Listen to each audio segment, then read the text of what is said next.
All right, so I think we're ready to get to it. We got Mike Zimmerman with us from DID. Mike.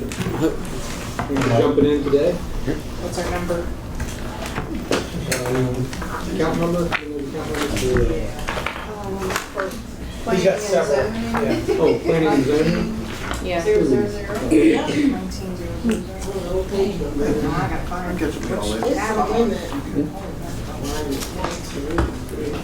Sorry, what was it again? 19,000.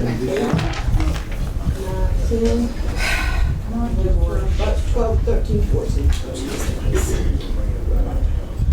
And Mike is pinch hitting. Rick has had a family emergency, so I'm also going to help him through this, taking these tough questions. Oh, Lord. Right to Mayor. No.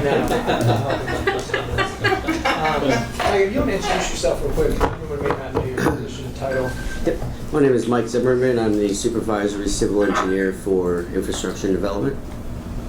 So some of these accounts, the planning and zoning, building permits and inspections fall underneath his colleagues, so I may help him with that. All right, take it away.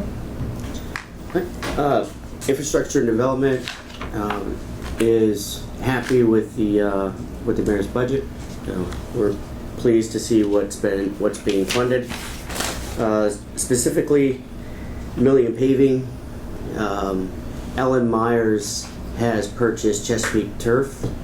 They're a national company, or at least a large regional company.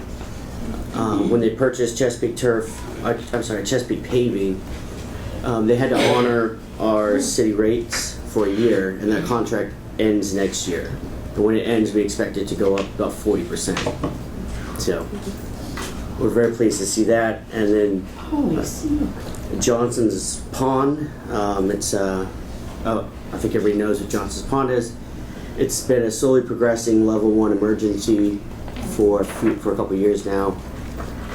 So the repairs to Johnson's Pond will allow us to get that off that list, and that emergency will go away. Could you elaborate on those repairs for me? Yes, it's anchoring the sheet pile to the concrete apron, and then putting riprap down in front of the sheet piles in front of the dam. Okay. Tumbling Dam. Johnson's Pond? Yeah, but it's called Tumbling Dam. No, it's Johnson's Pond Dam. Oh, that's what they call it then? That's what's on the plaque. Yeah. It may be. I'm old.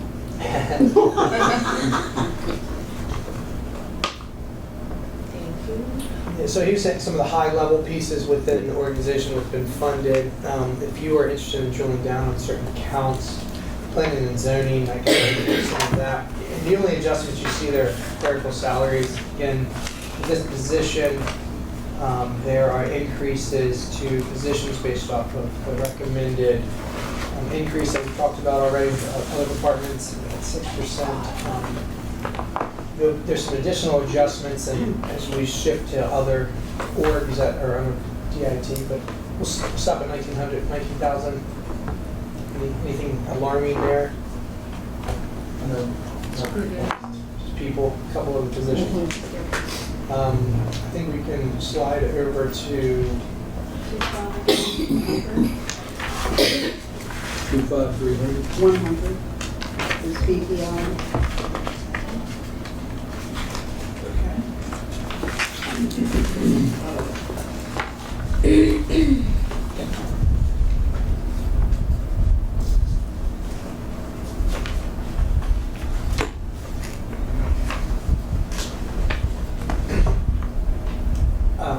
Again, more of the same conversation.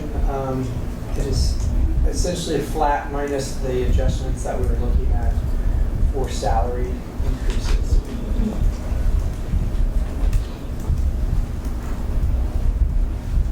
And do we have a copy yet of that pay scale that you referenced earlier in the morning?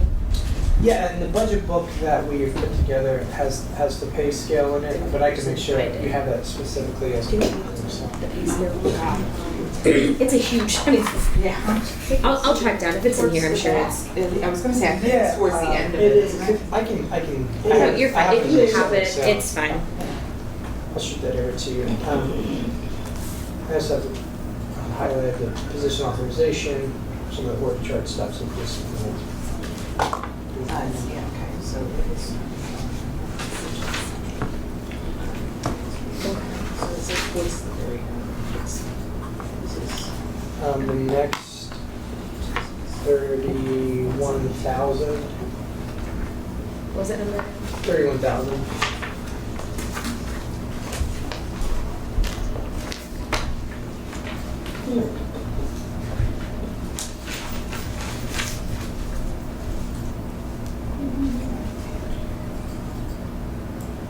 One of the interesting things about the engineering team specifically is their salaries are split up in between water and sewer and 3,100. So kind of talking at a higher level, sits across over multiple accounts. The engineering team, Mike's team that he supervises, we've had a significant difficult time recruiting talent with the current pay scale for the engineering. It is a highly sought after position locally that we aren't even at our highest compensation rates right now, not even getting anybody interested. So we've made a bold decision in this upcoming budget with our pay scale for the engineering position to adjust the starting salary by $15,000 up. Even with that adjustment, we will still be below the market average. So that starting salary adjustment, starting entry level, a starting salary would be $72,000. In the private industry, GMB at DBF, they're starting at 100 with a car and working two. Oh yeah, 2 days offshore a week. wind alone, like Right. engineering, Exactly. make good money. So we're trying to keep Mike. Mike doesn't need to hear those numbers personally, but it is an aggressive market, and just when there's construction and what we have here, so we are. When we're municipal government, everyone knows this. It is tough. We have a very strong private market here. I think municipally, with this adjustments, we're going to be extremely competitive for the engineering, but our competition is local firms. And I think local and regional firms. We lost Jennifer Lind, who came here that we recruited from Nashville. She went back to being a consultant. But one of the big things in the engineering architectural world is the ability to telework. In some of these firms, you're able to do this remotely across the country. So you can work for other companies that aren't even here and kind of have your touchdown point. So that's what we're facing. Is an evolving market. So we're trying to be competitive with the salaries. And why is that important? All of our CIP projects, all of our large-scale projects that we want to do runs through a team that should be 5 or 6 that is 2.5 right now, and they're feeling the pressure. Very much so. Are we able to offer some telework, or is that not? We can. We have in the past. It is something that they bounce back and forth on figuring out. I think that is on the table for, in general. I think it's something we have to start thinking about. As long as they can remain mobile and be project specific. You guys did that for a while during COVID. I think we brought everyone back in the office. If you want to comment on what that would feel like or be like. I think we probably can. It really depends on the position. Not all positions can telework.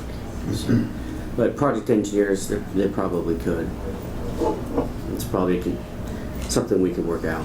Yeah. You can't have a construction inspector teleworking. No. I mean, FaceTime, right? We got room in budget for that, right? Send me some shots of it. it's, maybe we get some dump trucks or something, and they're even a surplus, we could retrofit them. There you go, there you go, there you go. I don't know. I mean, We've not got that or a Prius. Yeah. One of the things that we've not done this yet is we brought up with information services and even maybe an engineer position. As an organization, we have not gotten comfortable with this idea of what I call true remote teleworking, where we hire an engineer or firm that doesn't live somewhat within the region. Some other entities are, at least on the private sector, you could be living here working in DC 5 days a week. You're starting to see more of that in the workplace where people can do 100% teleworking and maybe come to a monthly meeting, but live hours away from that. You see it in the IT side, you're starting to see it in some of these professional, where they're project-based positions. I don't know if we're there yet from a recruitment tactic. I think, Mike would like to know the people on his team and be able to get some face time, even though he could work remotely. I don't think we are to the point where we want to offer 100% remote working, but a couple days a week, getting your projects done, I think that is something that is. Yeah, I just think that the flexibility to be hybrid when we're talking about recruitment for quality talent, like that's coming from the young professional world, like that's what all the private sectors are doing now. I worked remotely. My team is based in Baltimore, and I get to live here on the Eastern Shore, so it's a big perk of working on big projects, but I get to have the Eastern Shore living that I want, so just something that I'd maybe like to see from a young professional standpoint. One of the other things that we're really selling with this new starting salary, which is interesting, is when we go to a senior project engineer, the starting salary for a senior project engineer at 35 hours a work week, when extrapolated out to a private engineer at 50 hours a work week, is approximately $132,000. So your per hour rate is definitely competitive with what the market is, but it doesn't necessarily pair well. So even our marketing and our promotion of what we are offering, I think, is part of the recruitment tactic. But that is where we are really struggling right now, is this retaining. Mike, I give them kudos, man, every day. They're trying their hardest, but it is a 5-person team, essentially 2.5 people doing it. So I don't envy his position, but we're getting close to burnout, so we really need to be aggressive with our tactics. Yeah, and if we can look to some of that, even if it's the hybrid model, I mean, that's something that, I think some flexibility in that. And the key is, the work gets done, but like you said, we don't want to burn out. So.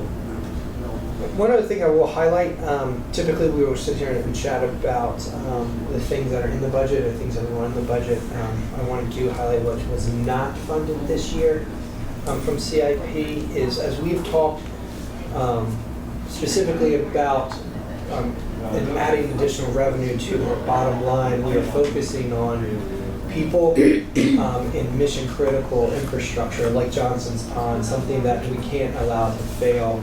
And a lot of our master plan documents, bikeways and urban greenway, rail trail, we have money on the books right now that we funded. We're going to go ahead and continue with the money that we have, but we're not going to put a significant investment into this year's budget into any of those master plan documents. Maybe go after grant funding, but them being short-staffed, us focusing on core responsibilities and infrastructure, those are not, you're not going to see those projects funded in this year's budget specifically.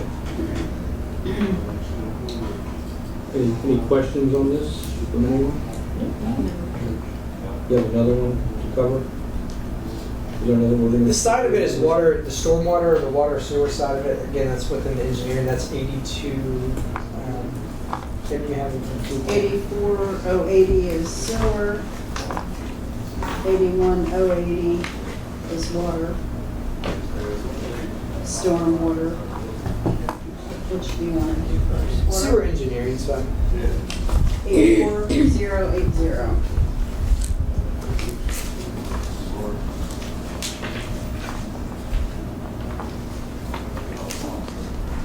And to echo what I was mentioning, this is the other half of the engineering team. We just pay for part of that team out of water and sewer again because they manage half of that.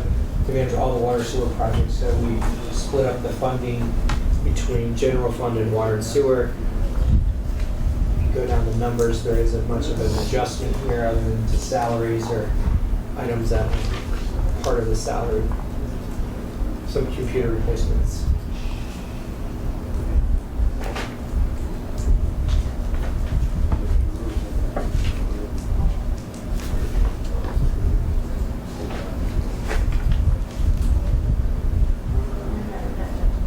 Any questions in stormwater? Anybody have any questions?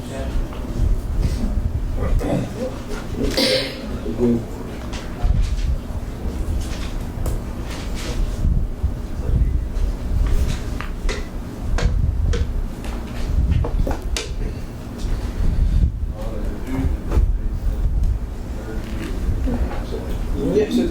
So stormwater is the only thing.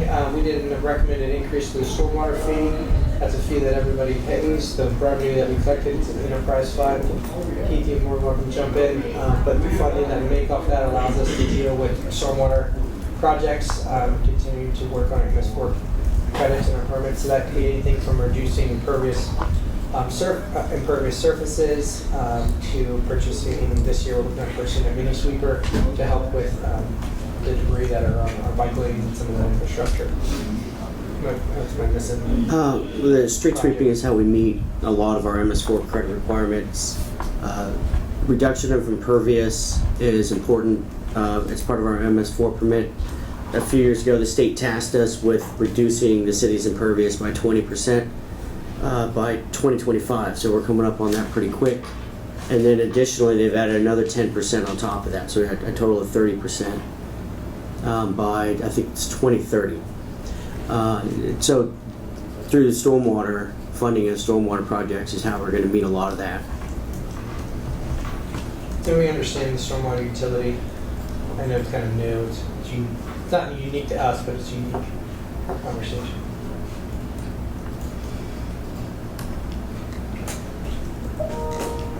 Everybody good?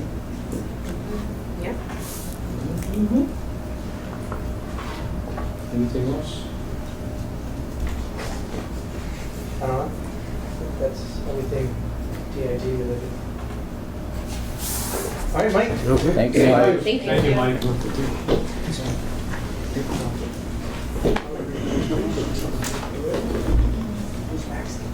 All right.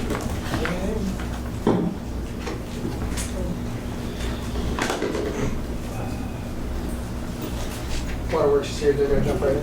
All right. Keep moving. Hey, Tom. Hey Ron, how are you? Well, I let the ladies sit first. Oh, that's quite a gentleman. Probably because there's 4 of us.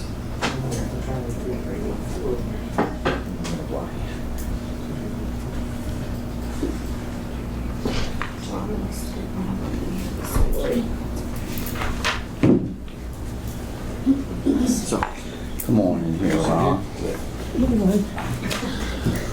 I don't bite too hard, Tom. That'd be alright. Okay. I'll survive it.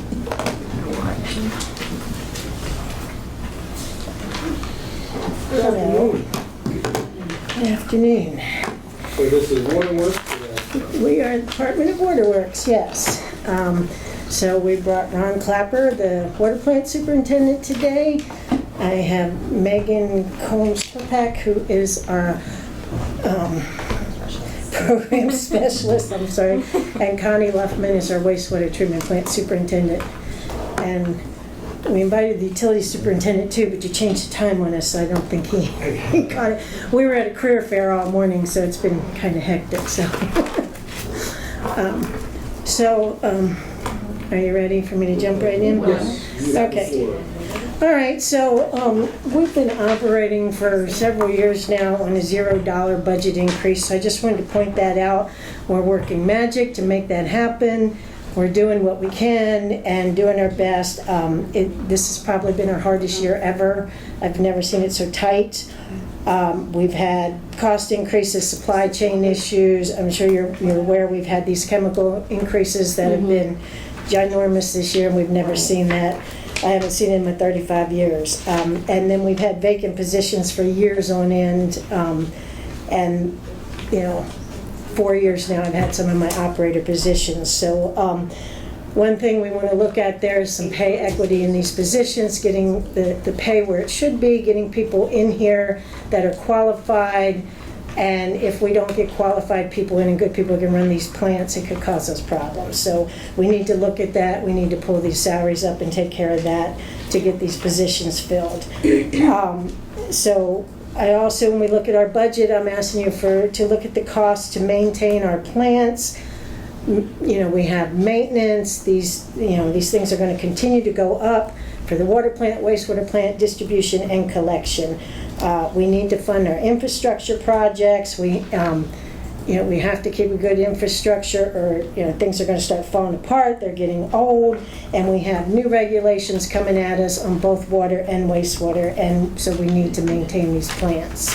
So that's just my little thing there to lead in. So I guess I'll jump into the essential items that we have this year. Is that where you want me to go, or? Does anybody have any other questions before we go? Just one, I know that the increase in chemicals, do you have the numbers roughly? $1 million, we were at $1 million something. Well, on the wastewater side, we asked for a 397,000 increase. Exactly where the total we asked for there. What was the actual? That's what I'm looking for. Actual is 2 million. Well, the actual is 1.4. Yeah. Of last year. So it's like 26% roughly in my head, if I did that right. Something like Yeah, I don't have the Yeah. percentage here, but I can get you that. But yeah, it's been, and the chemical contracts are only holding quarterly. Jennifer's done all she can to hold these people to it, but they'll only hold their prices quarterly right now. Where before they would hold their prices 3 years for us. But because it's increasing so fast, we can only get a quarterly price, and then it's usually going up. I've had a couple things that went backwards recently. Not to where they started, but they've backed from Yeah, the so quarter before. a few have backed down, so that's a plus. So, Just high level, as you're looking at math, as we just look at, what is a 2%, what's a 12% increase? The average of a 4% increase is about $400,000. That's gone with the chemical increase right away. So looking at, 12%, that is a seemingly like a big number, but some of the things that we are facing when it comes to materials, chemicals specifically, and then just infrastructure projects because of the cost of materials, anywhere from 10 to 30% increases, and then taking care of the staff. There's some, just like with the rest of the conversation we've had with all the other departments, though this is specific to water and sewer, it is cost of doing business and cost of keeping people is just skyrocketing. yeah, I've talked to you guys about that before. We get them trained, and then other places pull the steel because they pay more money, so, yeah. One of the things this year specifically as part of this, Corey hit hard. They have a strong team. They have some people on their team, including Connie and Corey and Ron here, who have been with the organization for a long period of time, and we needed to do some salary adjustments for them. They were caught up kind of in that lower hanging fruit, and we wanted to make some significant adjustments to some of those salaries to pay them closer to what we believe they should be worth, because knowing if any of them, Mike Banning, for example, at the wastewater treatment plant, to pay for the replacement of that position is extremely high. Those are the number 2 for county, so we need to make sure that we are paying competitive salaries to retain and recruit our supervisory teams in these positions. So. Yeah, these people are valuable resources, and they could easily be, swept up somewhere else because it's not just us that have the openings. I was just telling the kids that this morning at the job fair. These jobs are open nationwide. This is such a great career path for these kids to get into right now because, they can pick and choose where they want to go. But, there are places everywhere who are trying. We all get emails from headhunters all the time. These jobs are available. So we don't want to lose any of our good staff. We want to keep and retain them. Yeah, people are headhunting Corey for $100,000 more than we're paying her. So just... I send them to Andy all the time, and he just doesn't even comment. I tend to get the email. You can't see. Well, that's why, just so you know, all the salary increases this year are coming out of Andy's salary. Okay. Oh, hey, yeah. That makes them even better, yeah. Part-time. Yeah. That's great, thanks, Andy. Going backwards all day, so I don't know if you can get to the end of the day or not. So if you want to drill down, we've also specifically just going to drill down through accounts. If you want to run through your accounts, and then people may ask questions specifically. Yeah, do you want to just run through these essential items here? We go Okay, how do you want or, I don't know, how do you guys want to do it? The essential items here, these are, we had a huge increase in our telephone bills this year, although, and these are in the admin accounts, but these are the phones for the whole department, and purchasing did a big thing to try and drill down and figure out where all the phones are and who's paying the bills. And then we also have some telephone accounts that we have for some of our well houses are on Verizon lines. So, but that was an increase in our telephone lines is what that is. And that's the admin accounts, the 8,300 and the 8,700 are paying those. We had an internet increase, that's for the water plant because they had fiber installed this year, so it went up a little bit, but better service for that. Postage increase was for the water plant, 3,100 mailing, shipping samples is pretty much what we do, and a lot of these have to be overnighted because of the time frame on the samples, and it just went up so much for shipping. Let's see, the others were cut, so we'll go down to gasoline, the utility. The vehicles is one of the ones I brought up earlier when we were talking about vehicles. We'll look at that later on. Okay. We may be still trying to do something. Oh, see, we were just talking about that on the way here. Okay. The gasoline for water and sewer utilities increased $10,000 from their account. They just put a transfer in yesterday. They're already depleted this year's budget.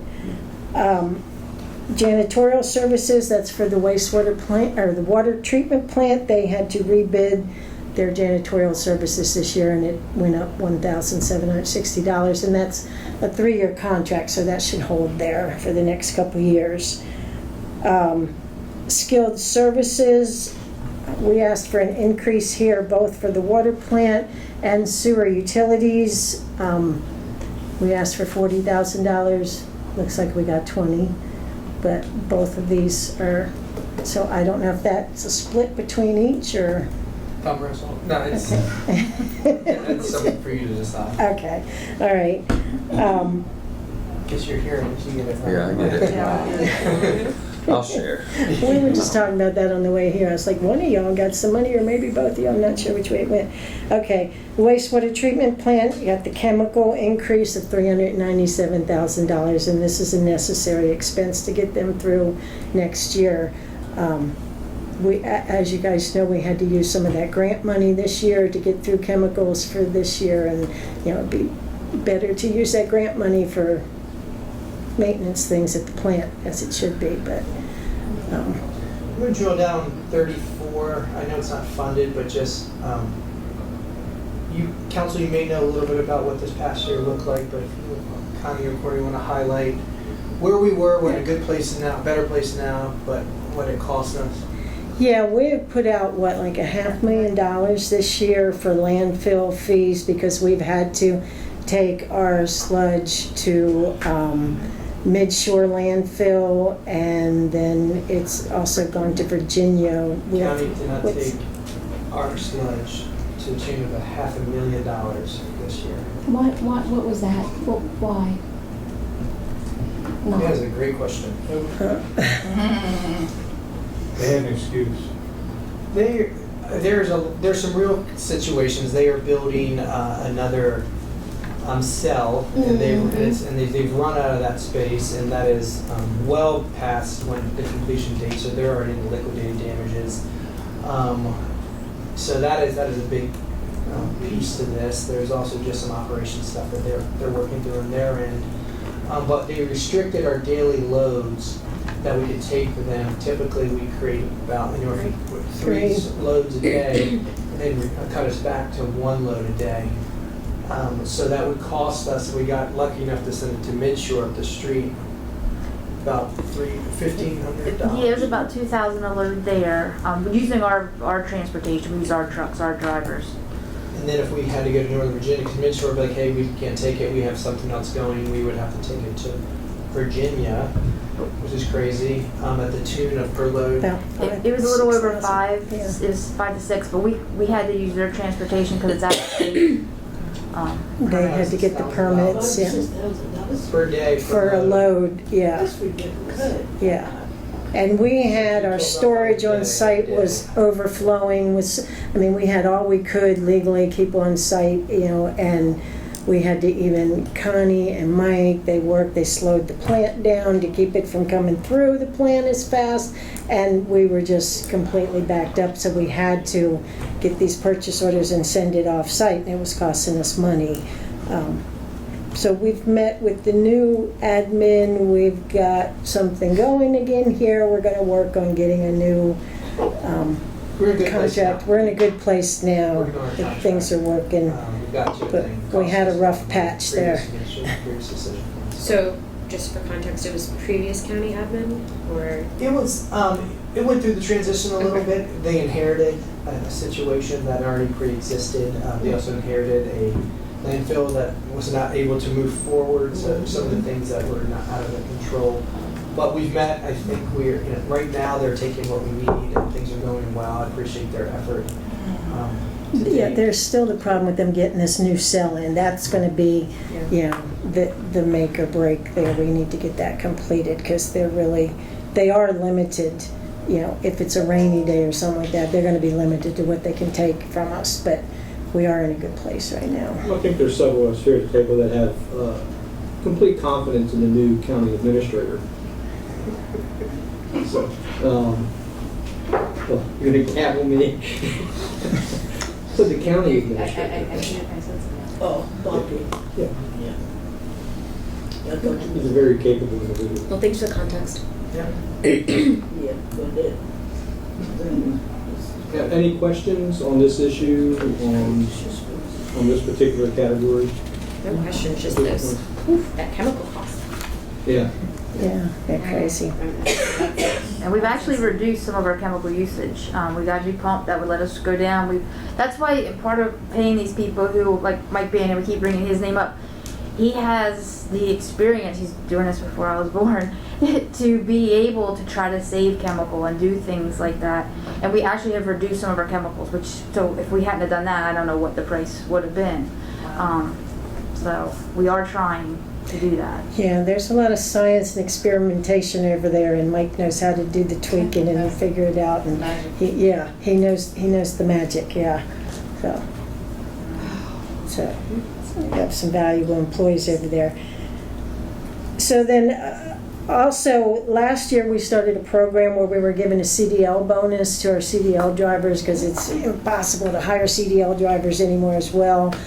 We started with the $2,000 sign-on bonus, or if you're a Class B, or $2,500 if you're Class A. So, and so all of our current employees who have their CDL signed on and got the bonus, which they are very appreciative of, and they signed a 3-year agreement to stay employed here with that. So, the $16,000 is to continue that into next year, and that's for filling open positions and hopefully bringing in some more drivers with CDLs. If someone doesn't have a CDL, are we paying for them to get it? Yes, we Okay. train them and we pay for I'm that. sorry. So it goes one way or the other. Right, Yeah, that's what I was saying. because- If I remember correctly, it was because Yeah. we were paying for them to get trained and the other folks who were coming Yeah, out. and it would cost at least that much in training Right. for them. So, but yeah, we have in-house training. We have several people that are involved in that right now. So this would be for new hires coming in already certified, or already have that level. So we asked for a merit increase for Lindy Davis, who is a section chief in utilities. We asked for it last year as well. He's been here for probably close to 30 years, and it just the people the people who are supervisors don't have a career ladder, and this is a problem I'm seeing, is the career ladders are starting to butt up against my supervisors. I've got the same thing, I've got the lab supervisor on here as well, and the people under them are moving, and they're hitting their salaries, and they're like, I'm the boss and I have all this responsibility, so that's what this increase for Lindy and the one for Courtney Parrott, same thing, that, we're seeing this problem. And to so clear, it's just to all of bump these them are up a little. included in this budget right now. She's advocating to keep everything. Yeah. So, and then we reclassified the meter technicians, moved them up one grade. Last year we moved up the utility technicians one grade, and we left them out, so we're moving the meter techs. We'd like to move them up one grade this year. So that's just one step for them. So that, I think, is all of our essential items, except for the, Andy's market rate adjustments. So, which we're going to need a water and sewer increase this year, and we're advocating for that as well, because we're going to have to fund these CIP projects, fund these salaries. We have to maintain these plants with the regulations that we have coming at us. We have got to have quality equipment, maintenance done on time, and good employees. It's just, we've got to have that. You've talked about the regulation changes, like what sort of regulations are going to be changed? Well, we've got the PFAS coming on the water side, which is, the new rules have dropped, and it's at 0, and by 2026 we're going to have some kind of treatment in our plants. We're in the planning stages right now. We're also applying for grant money for a lot of these projects, especially this. There's a lot of money out there for that. We applied this year for a grant to do a study on what kind of treatment we're going to do.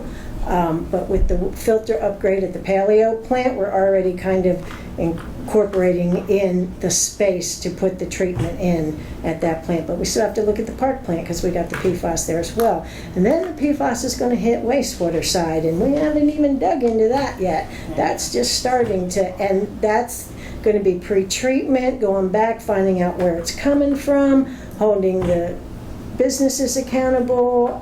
It's going to be what can we treat at the plant. So this is all ramping up. Connie is in the final stages of getting a new permit at the wastewater treatment plant. We've got some stricter limits coming there. We're going to be running the UV a bit harder. What else? There were quite a few new things in your permit that. But I did want to mention just the PFAS. One sample per PFAS, which with us doing the work of taking it and sending it to the lab, you're $12,000 to $15,000 per sample. So just testing. Well, there's different spots, and it looks like right now we're going to have to at least do quarterly. But if you have a hit that's higher than their level that they're asking for, then you have to spread out and do more. So it's kind of hard. And these are difficult to take as well, because the sampler has to wear a Tyvek suit. They can't have any kind of waterproof clothing, because everything has PFAS on it. So they have to wear special clothing, and you have to be really careful taking these samples. It's really a big deal. Yeah. And I know, April, you asked me once before about the PFAS, and now that I've dug into it even more, it's on everything. Now when I buy anything, I look and make sure if the California Proposition 65, if it doesn't meet that, I don't buy it, because California's always ahead of us with that kind of stuff. But yeah, it's crazy. But so once we get the treatment in for the PFAS as well, then there's, the treatment costs. I was in a webinar recently. The treatment costs for this are going to be huge. It's going to be a lot. So it's going to continue. Corey, could I ask you something? If we were to get ahead of the game, would it be as expensive, or would you just consider waiting until? Well, we're not waiting. We're planning now. Yeah, that's what I'm saying. But yeah, I don't see where it's going to change any prices. We can stop manufacturing. Yeah. So it's funny, like we have to treat it, but they're not telling people to stop using They've it. stopped a couple of them, but not all. There's a whole gamut in the PFAS chemical range, but the really bad ones they've stopped, but the other stuff is still being produced, you know, and so it's still out there, but, There's a lot of stuff. yeah. So I guess the question that I have on that, if we were testing it and we begin to narrow down like where it's coming from, what's the plan then if we pinpoint it? Well, we already tried on the water side. We sampled every individual well, trying to see if maybe it was just one well and we could pull it off, but that didn't work out so good. It's not just one well. They all have They it. all have it. So the other thing is we're looking at the paleo plant. We definitely going to put the treatment in. Park plant, when we do the study, one possibility is treatment. Another possibility is we may want to dig those wells a little deeper. The park plant wells are pretty shallow. They're about 45 to 65 feet below the earth.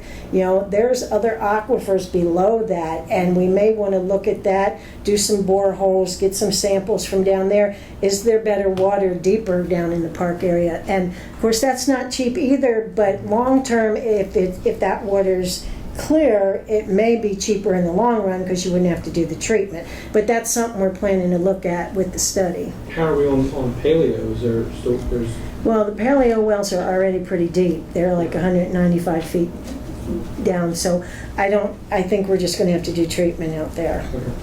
And paleo, we have room for it, is, you know, to build on and add it.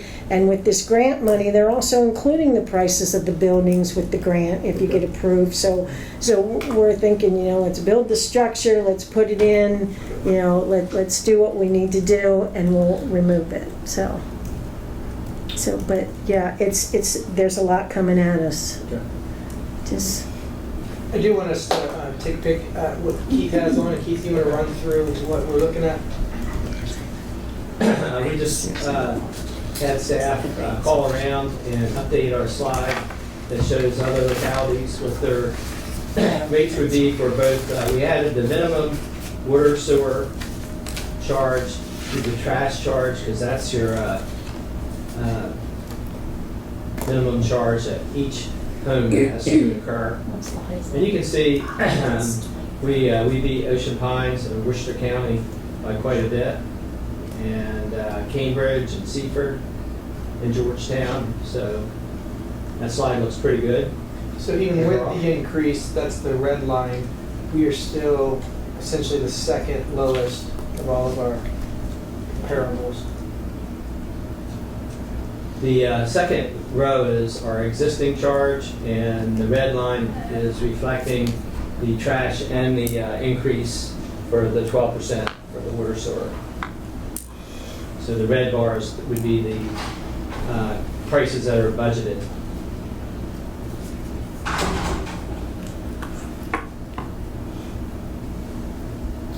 Questions or comments on that?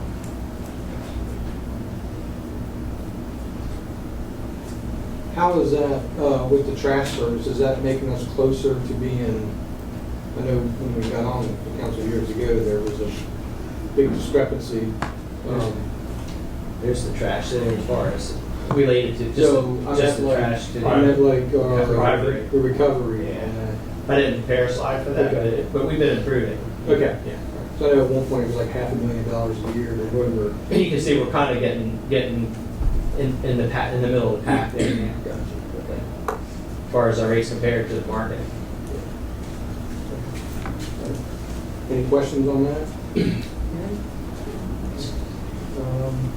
Any other overall questions on water and sewer? All right. Thank you all. Please express our gratitude to everyone on your team for the work you do on a daily basis. We appreciate it. You have an opportunity, Orlando, if you want to introduce. yeah, this is Orlando Thies. He's our utilities superintendent. I don't know if any of you've met him before, but this. Save the best for last. Yeah, now you have to speak. Thank you very much. All right, thank you. Thanks, guys.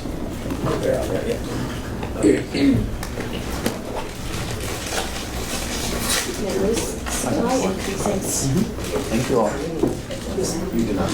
mean, I knew they were high, but We budgeted projects in our CIP, let's say it was $1 million, and we're now getting quotes on it, it's $1.3 million, $1.4 million. Yeah. Do that across every single project. There's millions combined on stuff that is just. So everybody's starting to roll deep on us. We're going back to 4 chairs again, let's see, so. Safety in numbers. Who's up next? You're moving off or is that? Field operations. All right. Woo. I want the warmest one. I That think one. they're all pretty. Oh, yeah, Yes. this is the hot one. That's the hot one. Save it for me. Save it for Sam. Just introduce yourselves. Yeah. I'm Mike Dryden, Director of Field Operations. Sam Ireland, Deputy Director of Field Op. Jay Pavlik, Asset Facility Manager. Sandy Elliott, Field Office Manager. Yep, you got the floor. All right. Everything that we have up there right now, it's going to work for our yard, our budget. We're extremely thrilled to get what we're getting. Where are we at up there, actually? Yeah, so this is Mike's first time also. So I'm just going Sandy with it. knows how to do this. What do you think? But really, what we've been doing is they'll drill down specifically on the different orgs within your account. They have several different orgs depending on which department or division that you're looking at, and then we can dive into some of the essentials and some of the CIP items. What number are we looking at now? So right now this is 30,000. Did you want to start? You mentioned you wanted to start with Parks 45. No, I just mentioned I wanted to make sure that you had your accounts available. So they're at 30,000. Sorry, Yeah. I use that as an example. Yeah, I mean what we have up there. I don't. 30,000 is just the merit increase. Yeah, the merit increases. Yeah, we went through that earlier today, and super thrilled with that. Actually, Sam and I reviewed that, and I know our staff is going to be very excited. So that's great. We're pleased with that. So again, further, you got 6% that is proposed for general government. We also talked about it earlier about the switch from a 40-hour work week to a 35 Yep. for your team. I think, with that said too, I know everybody that we. I don't think productivity would take a hit there. I think it would actually probably free our guys up in certain degrees in that, they won't be waiting around at the end of a Friday or something like that. But that would be amazing. The whole team agrees. And I think too, with even our schedules, as we do have different schedules within our departments, we're still able to manage that 35-hour work week with those departments such as sanitation. So I don't see an issue with us going forward with that if we do. The biggest days in the week always fall, for the most part, on Tuesdays and Thursdays in regards to pickup for sanitation. And we've ensured that every supervisor, both with the fleet and with sanitation, know that they'll be doing shift work. So we'll be fully staffed those 3 days of the week, Tuesday, Wednesday, and Thursday. And then shift-wise, it'll be up to the supervisor to decide which member of the team has, say, Monday off or Friday off. But for the most part, it's completely manageable. And with fleet and sanitation being fully staffed, I think we'll be totally fine to cover any of those heavier days.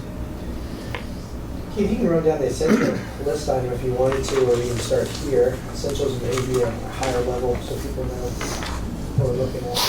It's for the list that you guys got.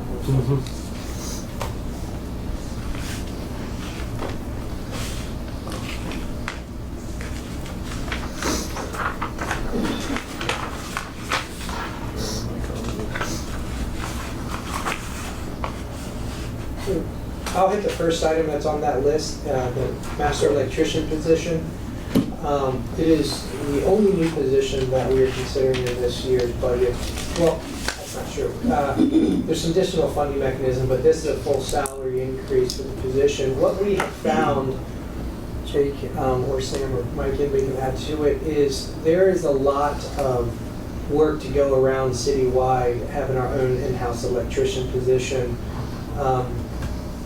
we spend about $200,000 a year on outsourcing electrician needs, whether it's materials or labor costs. So that's internal projects or additional things. With the master electrician, we have the capacity to do a little bit of train the trainer, some of the lower level stuff.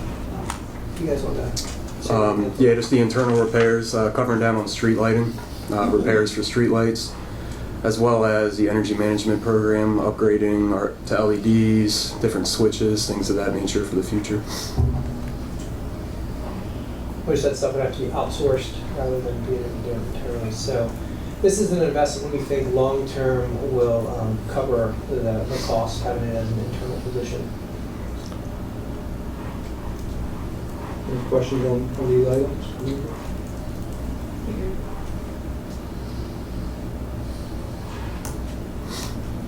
All right, next.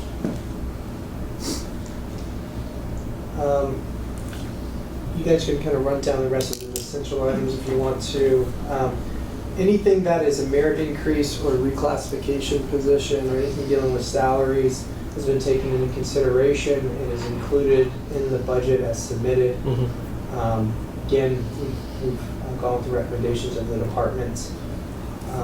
Some of the areas that they can drill down on include, heard it all day long, increased costs for just doing regular business, whether it's maintenance, chemicals, gasoline, custodial supplies, you name it, it just costs more money. Investing more money in training is important. And then you have a couple of vehicles that are up there that we are funding this year. You all did give them the opportunity to buy 2 much needed sanitation side loaders this year. I think you guys are grateful. Absolutely. Very grateful for that. Thank you. Yeah, these will cover down on several trucks that are over double their expected lifespan. We have one right now at a hydraulic shop it's an 09, and that should have been gone a few years ago. But those trucks are going to be huge, and the drivers. We have one side loader right now that came back from Mid-Atlantic only to go right back. So having those 2 there are going to make just a world of difference for the entire crew over there. We've went over the specs. They're incredibly similar to the ones we have, so there should be almost no learning curve in regards to hopping out of one that's currently at the yard and getting into the new one and being able to cover the route. Jake, you're going to drill down on the computer software for fleet. Yep. So we're looking at computer programs to integrate, to track, overall cost of the vehicle, whether that's maintenance and repairs will go in there, miles per gallon, things of that nature, just to have a cumulative cost to vehicle replacement, things of that nature, just to track that. So we're not just throwing stuff at the wall, just kind of guessing. I also brought up to them earlier about the depreciation schedule and the vehicle tracking and how we are looking at some significant replacements in the next few years. If you want to touch base on Jake did the analysis, gave us a doom and gloom. It's been a while since I've looked at it, but I think it was around 45% of our fleet is deemed need to be replaced based on using the American Public Works Association tracker. So we're looking at 45% that need to be replaced per that. So if we can generate some sort of replacement schedule just to kind of soften the blow little by little, and using that program would help a lot too, just to kind of pick and choose what we replace first and cost effectiveness of that. That's where I came up with that, about 40 vehicles. So just quick math, you've got 80 vehicles in your fleet with even if it was just a 20-year replacement, if you got on a perfect schedule, you're replacing for a year forever. So that's without increasing it.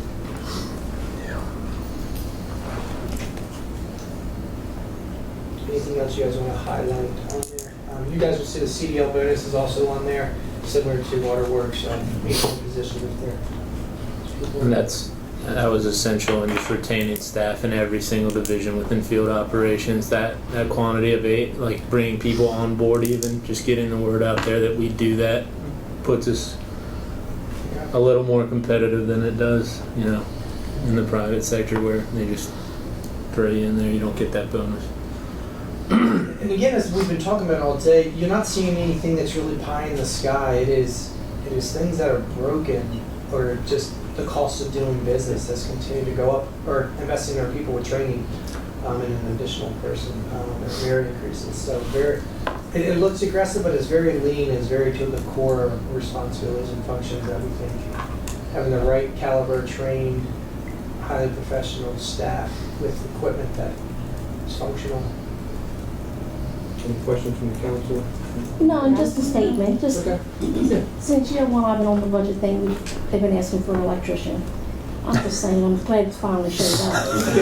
I'm glad he or she, whoever's gonna fill that position is finally showed up. Yeah. That's been 5 years ago. That's wonderful, it's wonderful. It's nice, we needed it, but when it's here. Yeah, I mean, little meal. Okay. I was watching to see if April was going to spill the water. No. Happened to me last night on this, so. Okay. Watch out. Any specific accounts that you guys want to drill down on, any specific board? It's just amazing the cost Yeah, of doing business. I didn't have any questions. Like you said, it's things that are broken. It's Basic needs. trying to maintain a fair pay, try to be competitive in the market. Training is a big thing for me, and I like seeing the lines for safety. I think those are all critical elements for me, and it being addressed. I agree. We can see real quick, just a couple items I noticed that we give us the sheet up there.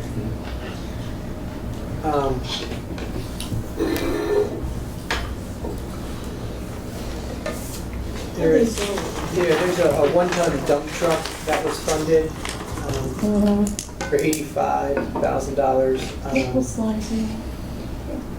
And then there was a streets and sanitation grapple truck, really exciting. That did not get funded. Sorry. That's fine. It's fine. Yeah. Did the dump truck get funded? Is that what you're telling me? A dump truck did get Okay, funded. because we were talking about that for a while too. And then one thing Might get a 4-door. If they want to do a 2-door in Salisbury. We're not Annapolis. We're not that fancy. Yeah, more people working now. we didn't have to fund the sanitation side loaders, which is exciting that we were able to fund them during this fiscal year. However, the other ones, you may see those in the next year or so. They are used continuously every day and a lot of wear and tear. They have 3-4 year life. I mean, they don't have long lifespans. They have 7-year lifespans. Are you side loaders? Side loader, yeah. And the rate at which, and it's a good thing, but property increases around here, and you see more pickup. Those lines are only manageable for about brand new off the line for about 1 year, and hydraulic lines, believe it or not, are some of the more expensive things we pay for in the yard.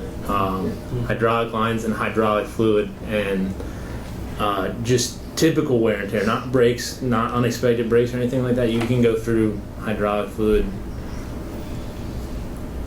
4 or 5 months, something like that, until the reservoir is almost completely depleted. So yeah, the lifespan of those, and I just wanted to touch again on, in all seriousness, that F350 for parks. That's going to go a long way with our guys. We have quite a bit of maintenance to do in these parks, and now we are 1 employee away from being fully staffed, and that truck will cover quite a bit of brush pickup that we have from SU students coming in and assisting us, and just general wear and tear of our guys cleaning up the park. So yeah, that being funded was huge for us. Just switching focus up. When you're ready to move to the general fund, I want to switch to a different. Yeah. Okay. White elephant in the room is the Marina Fund. So that is something that we don't spend a lot of time talking about, and we had a master plan with the developer next door at the Marina Landing project to potentially unload that project. But there's been some deferred maintenance that has existed within the Marina Fund. Additionally, our 2 staff that work there for the last several years, no longer work there by choice. So we're in a unique position with understanding how we're going to continue to manage that asset that is definitely showing its age and has some significant, getting borderline construction improvements that need to happen out there. A lot of the decking boards, some of the foundation, not to the point where we have to completely replace a bulkhead, but it is something that if we maintain that asset, we will seek grant funding as much as we can, but hundreds of thousands of dollars, if not millions, when you start to talk about replacing an entire marina bulkhead.